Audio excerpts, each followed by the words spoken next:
Hey, sports fans. Before we get into anything in this episode, we have to tell you guys that we had a little bit of technical difficulties while filming this episode and had to re-film all of the audio. So we didn't get to touch on everything that we wanted to. And that's also why this episode is a little bit shorter than usual. But we will have everything in next week's episode and it should be fine from here on out. Thank you for understanding. And here's the episode. The New York Yankees have finally won a baseball game, beating the New York Mets 6-4 in 9 innings. They were coming off a historically bad month, a 6-game losing streak, and a horrible defensive stretch, and a bunch of injuries to top it all off. Going back to July 1st, the Yankees were 36-22 with a 5.5 game lead on the Toronto Blue Jays. Fast forward to today, Monday, July 7th, the Yankees are 49-41 and are 3 games behind the Blue Jays, currently in second place. And for the third straight year, the Yankees have just completely fallen apart in June. Hopefully now that it's July, they can actually turn the page. They got their first win of the month. Hopefully they can actually do something, but right now, the Yankees are a very shaky team. They need to make a lot of moves at the deadline to even come close to getting back to where they were last year. Not much more to say about them. Just very disappointing. Roll the intro.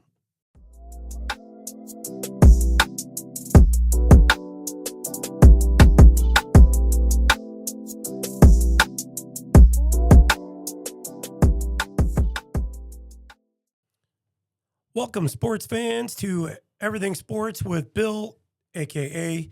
Wild Bill, a.k.a. Mr. No. Awesome. Do you prefer amazing? No. Incredible? All right. Well, and my co-host, son, non-awesome, is... No? Will?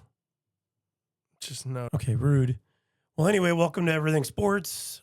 And we've got quite a bit to talk about today. The epic collapse of the New York Yankees, unfortunate passing of Bobby Jenks. We got Clayton Kershaw making history with his 3,000th strikeout. We got the All-Star Game lineup. Cal Rowley's continues his record-setting start. We want to touch on all that and much more coming up. All right, I guess we can start things off with history-making moment. Clayton Kershaw got his 3,000th strikeout last week, and he was only the 20th man in Major League history to do so. And he's only one of 3 active players right now with 3,000 strikeouts. Verlander, of course, and Max Scherzer being the other two former Tigers, I'd like to point out. But Yep. Good company to be in when you mention those 3 guys. All 3 of them are outstanding pitchers, but I guess the big question, how long is he going to continue to go for, and how much longer or how much further up that list of all-time greats do you think he's going to climb? He's only 37. They can get within top 15. I mean, he's 20 right now. He's 20th all time at 3,000 exactly. So I think that he can get pretty close to it. He's also the 4th left-handed pitcher all time, joining Randy Johnson, Steve Carlton, and CC Sabathia as the only left-handed pitchers to ever throw 3,000 strikeouts. Wow, see, I didn't catch that. Good call. Yeah, he's something else. He's always been amazing, especially early in his career. And obviously when you get to the end of your career, or you start slowing down a little bit, but still he's only 37.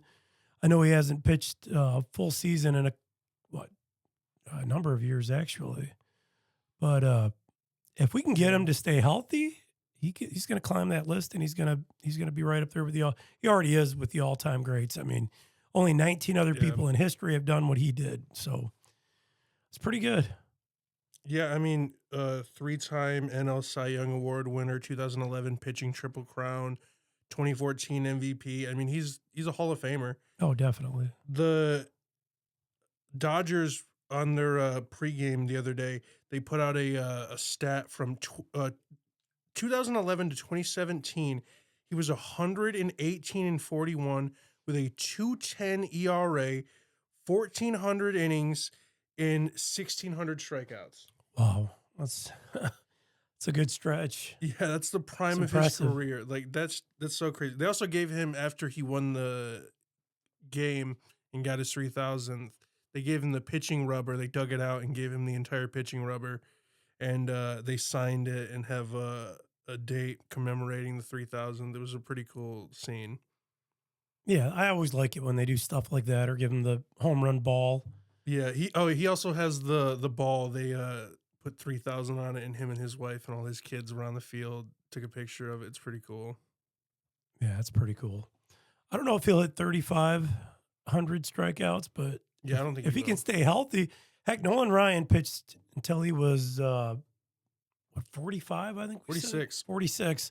Satchel Paige pitched and had 3 scoreless innings at 59. So it is possible to crazy. keep going, but in this day and age, I mean, you're not going to pay a guy millions of dollars there to risk his arm and his health well into his 40s. And with Clayton Kershaw obviously hitting a career milestone, we got another player setting all kinds of records right now and setting the world on fire with Cal Raleigh. Every time we hear about him, there's a new record falling, at least for Seattle Mariners. Yeah, I mean, he's on pace to break a bunch of records. Right now, he's on pace to shatter Salvador Perez's catcher record for home runs at 48. He's also on pace to break Mickey Mantle's record for home runs by a switch hitter. He's currently on pace for 64. The record is 54, so he would be well above that. He would also break the most amount of home runs by a Mariners player, which is 56, set by Ken Griffey Jr.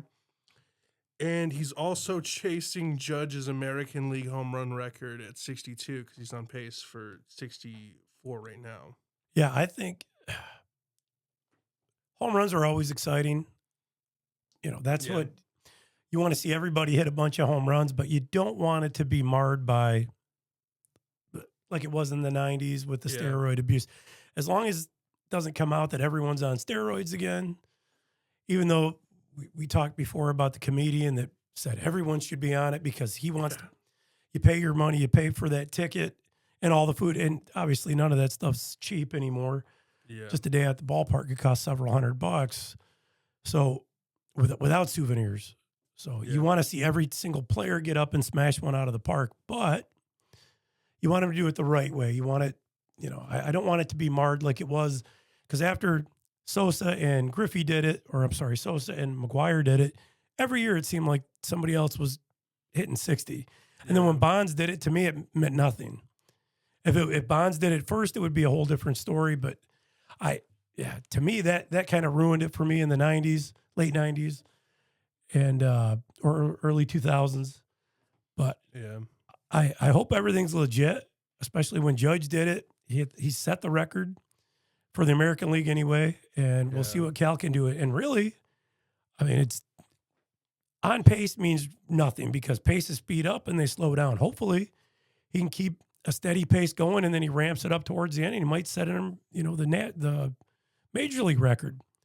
Long way to go. And I remember even when Maris was talking about it, well, let's see where we are and, you know, closing in September. If we're close, then we can have another conversation. McGuire said it too, because everyone thought, hey, is this the year you're going to break the record? And he's like, you know, you can't. Yeah, you can get You can- injured in the middle of the year. You have no idea what's going to happen. Yeah, it's good to talk about in June or July, but just because it's always good to see records are made to be broken, I think. And it's always good when you get to witness history. But let's see where they're at come September. If he's anywhere close to that, great. But it's still fun to talk about. So, but he's closing in on 40, and he's closing in on Bonds' record for 39 before the All-Star break. Where's he at right now? He's at 35. I don't know if he'll get to it, but he'll get pretty close at least. I mean, He's already close. He's the closest Yeah. catcher ever to it. So, I mean, that's one thing in itself. I mean, he's a platinum glove catcher, and he's also one of he's actually just the best hitter in all of baseball right now. Yeah, and even if he slows down to a snail's pace, the guy still got 35. Even if he never hits another home run this Yeah, season, he's already got his career high. 35 is a good number. And that's the thing you want to, you know, when Maris hit 61, He's a back-to-back MVP. So the guy, Yeah. and he was really, really good. But after that, they kind of, the way they treated him during that home run race, it's just, and thankfully, hopefully Cal doesn't have to experience any of that, but they belittled him. They didn't want him to beat Babe Ruth's record. They wanted Mantle to do it. Yeah, And it which is just kind of dumb. marred that season. Even though he set the record, he should have been celebrated for it. And Well, and then he they was. said that he didn't do it in Babe's time, so he didn't do the record, which is just another way to just kind of screw him over.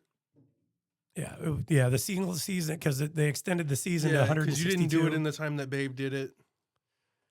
Yes, it was actually 1961 season that the American League in 1962 for National League, they made it 162 game seasons from 154. And they stated that if the home run record fell in game 162, that they were going to put an asterisk by it. And of course, they did that for Maris. And it wasn't until years after his death that they made it, they eliminated the asterisk and made the records the same for every season, which I think it should be, because nobody ever Yeah. plays, other than Cal Ripken, who plays in a 162 game season anymore. A lot of them have at least a couple days off. And I'm sure Babe didn't play in 154 for his entire season, or for his 60 record breaking year either. 60 No. home runs. So, some play in the full 162, but most of them don't play their full season. So Yeah. a season should be a season. And they always bring up that individual record. Well, he did it 10 games quicker. Well, great. But the record's still the record for the season. At least that's how I feel. I mean, maybe in 61, I would have felt differently because it was the Babe and he was so iconic. And Yeah, well, also, you can also bring up the argument it's less competitive then. The pitchers, the knowledge of the game isn't nearly as widespread. Nowadays, you can find out what it took a pitcher an entire career to learn just on your cell phone, just scrolling through Instagram. yeah, So the knowledge is much different, and the talent is all elite, because if you're not meeting that, then you're going to be cast aside for someone who is. And so it brings up the competitive nature of the game. So it's a lot harder to break those records Babe was the first one to learn how to hit the home run. Like, basically, he was the first one to do it and do it consistently. And no one really knew how to do that before him. And then you see the evolution of the swing, and then we get people throughout baseball, and the numbers are increasing. Well, I think when the owners seen home runs brings people to the ballpark, everyone wanted a home run hitter on their team. Yeah, and some of those guys like Mickey Mantle, Cecil Fielder, hitting balls out of Tiger State over the roof. Yeah. They don't need fences anyway, so Yeah. they're just going to hit it over the roof, hit a car, whatever. I remember when Giancarlo did that at Dodger Stadium. That was one of the greatest hits I've ever seen personally. Just that's why the home run is so, iconic. Everybody wants to see a home run hit. Yeah. And it changes. It can change the game in a second. One blast, and everybody knows when it's gone, it's gone for the most part. I mean, some could go foul or fair, but Carlton Fisk home run where he's waving the ball trying to go fair. One of the most during the iconic playoffs. sequences ever in baseball. Yep.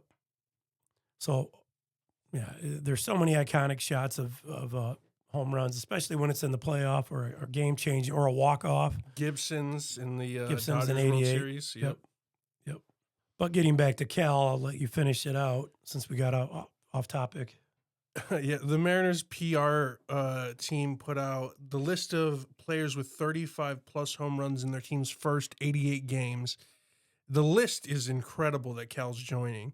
It's Babe Ruth twice in 1921 and 1928, Jamie Foxx in 1932, Maris in 61, Reggie Jackson in 69, Griffey in 98, McGuire in 98, and then Gonzalez and Bonds in 2001.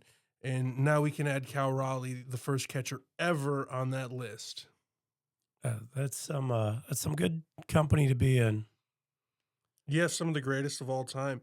And then they put out a couple minutes later, he also is tied for second all time for the most multi-home run games in a season through 88 games. Oh, wow. And he's tying Babe Ruth, Jamie Foxx, Luis Gonzalez, and Albert Pujols with 7 of those games. Reggie Jackson currently holds the record with 8 from 1969. He also tied Mike Piazza with 128 home runs through the first 5 seasons for a catcher. Yeah, and Piazza, as you know, is one of my favorite catchers of all time. But I've One of the best catchers ever. yeah. Well, and I've seen his entire career though. Yeah, that will make a difference. Well, he was one of the rookie of the year for the Dodgers when they had every single year just about belonged to the Dodgers. I remember Eric Karros, him, several others, and I remember I had his rookie card. I still have him, rookie card. So I was up on his stats, and I seen every single year, what he was doing, and he was making a lot of weight. He was a catcher, and he started his career at 25, so he got a late start, or major league career anyway. Got a late start, and he was just impressive right off the bat. So always loved Mike Piazza, but it's good to see if it's exciting to watch Cal too.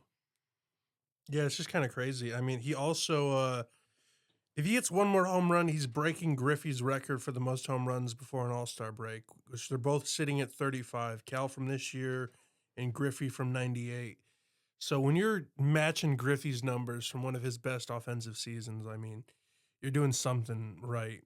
Yeah, and Griffey, that's the slowdown factor because he had 35 before the All-Star break. After the All-Star break, he still had a really good season, but Yeah. and finished with what he finished 56. Yeah, I think it was And, something like that. So he slowed down, but I mean, you can't argue with 56 home runs. Yeah. He had a heck of a season. It's a long, grueling season. We keep saying that, but it is 162 games. Even if you don't play them all, if you play, 3/4 of them, you still got a long season. So, Yeah. yeah. And speaking of potentially record-breaking seasons, we got Aaron Judge to talk a little bit about before we get too far, since he is having I'll throw to you and you can go over the stats. Yeah, through the first 90 games of the season for the Yankees, he is outpacing his record-setting 2022 season and his season from last year. He's got a 50 points MVP higher in year. average. Yeah, both MVP years. He's got more home runs, a little bit less RBIs than he did last year, but every other number would be a career high for him. And for one of the best players over the last 10 years. That's crazy. Hey, sports fans, if you're in the great state of Michigan and you're in need of roofing, siding, gutters, or insulation, there's only one place to call, and that place is Excel Home Improvement out of Romulus. With over 60 years in business, they are third-generation, family-owned, and veteran-operated. They manufacture their own gutters and trim, so they're able to keep costs low while providing superior quality with unmatched service. They cover all of southeastern Michigan, including as far north as Bay City, all the way down to Monroe, and from Lansing to Port Huron. So give them a call today. That's Excel Home Improvement, 734-941-2800. Switching topics, but sticking with baseball, the Detroit Tigers are currently solely in first place for the best record in all of baseball after the Dodgers were swept by the Houston Astros in 3 games. They currently have a full game lead over the Dodgers, and they've been one of the best teams in baseball. I mean, we can run through some of the stats real quick. The Tigers currently have one of the best bullpens in all of baseball. As of a few days ago, they're the only team with 4 relievers that have at least 20 appearances this year and have a sub-3 ERA. The 4 are Chase Lee, Will Vest, Brant Herter, and Tommy Kahnle.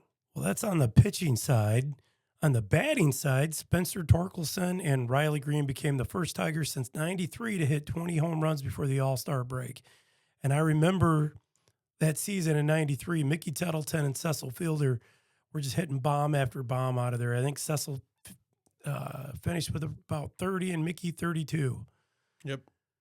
Which not all from memory. I knew they were in the 30s that we had to look it up, but so I'm not that good. But I do remember heck of a season for both of those guys. And Torkelson and Green are actually on pace to hit more. So we'll see what they Yep. finish at. But it's interesting to They're on watch. pace to each have it over 35 right now. Yeah. So I hope they get it. But yeah, it's good to have some power back in Detroit. Yeah.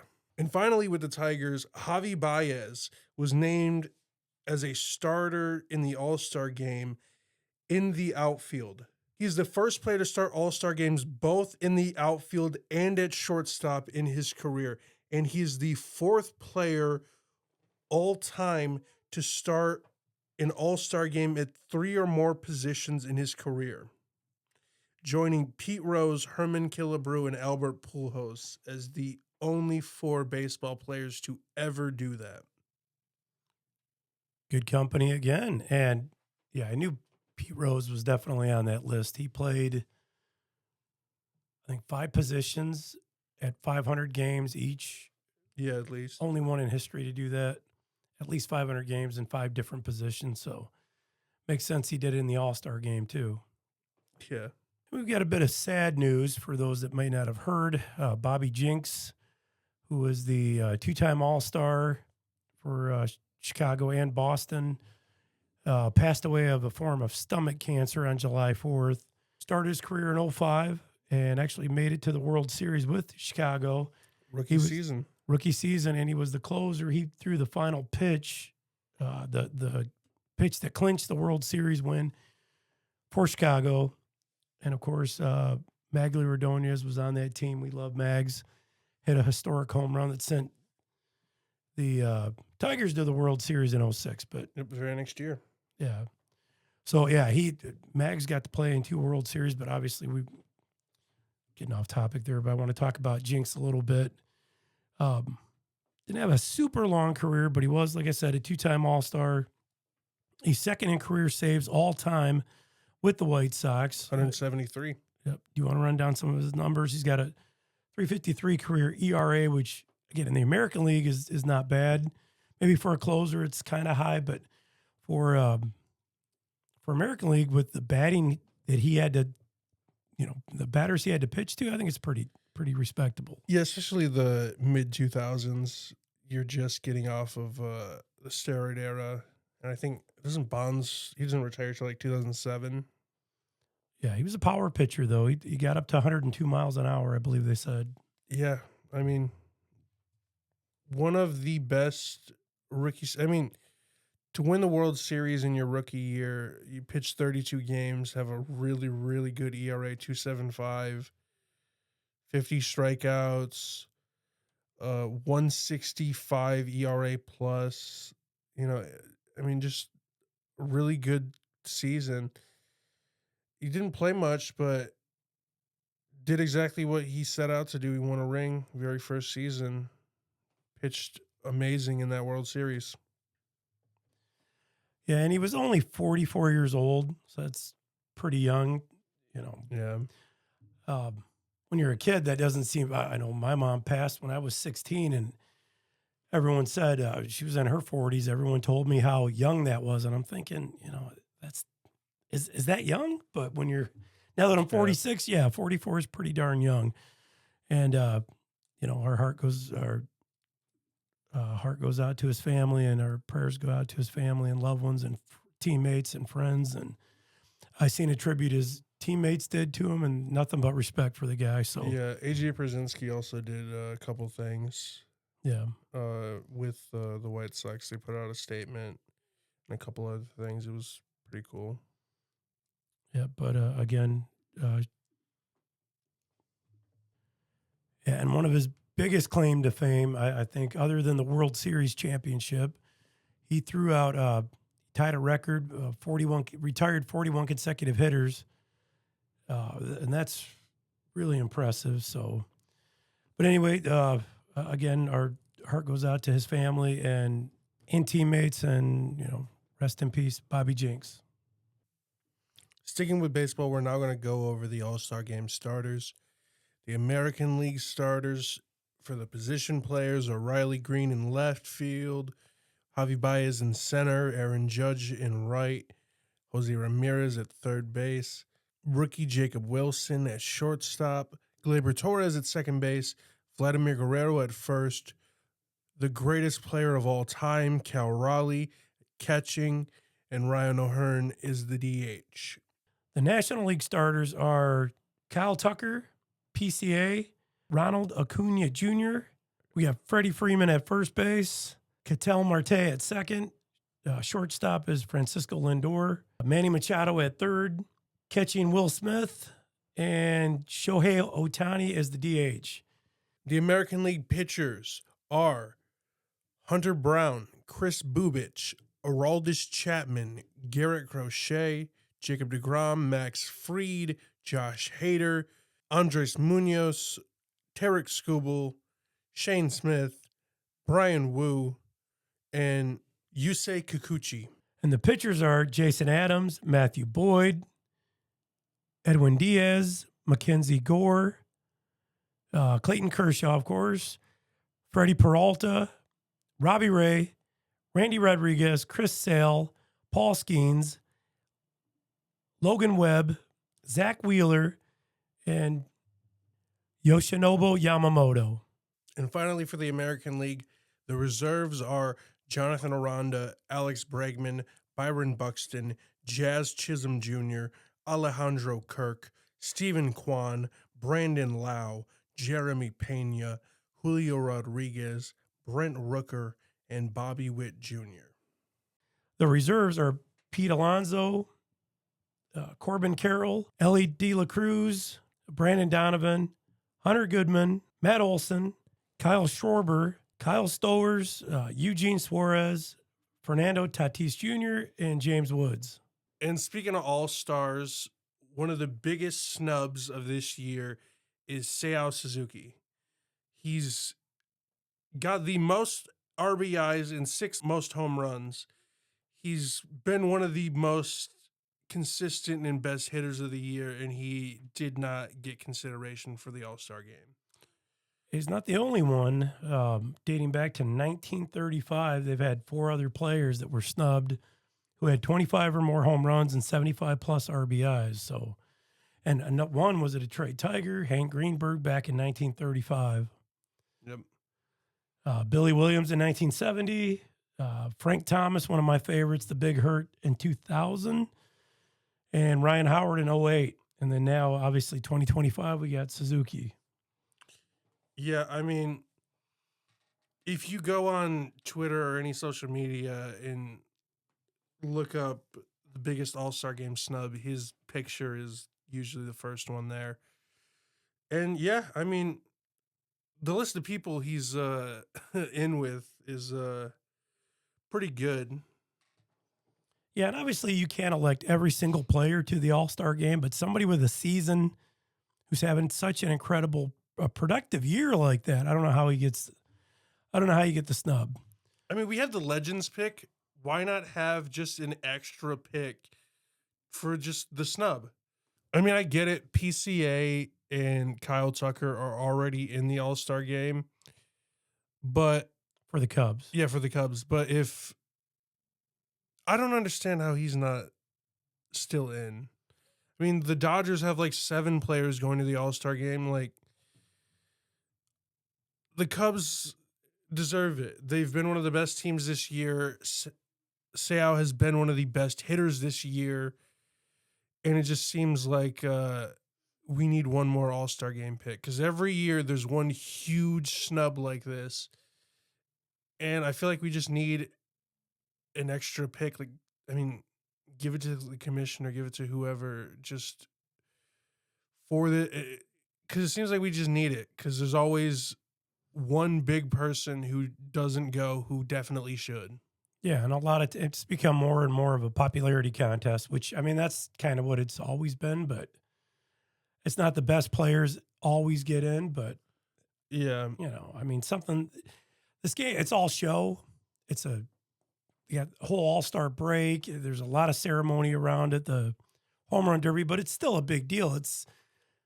These guys get to showcase their talents on a mainstream stage.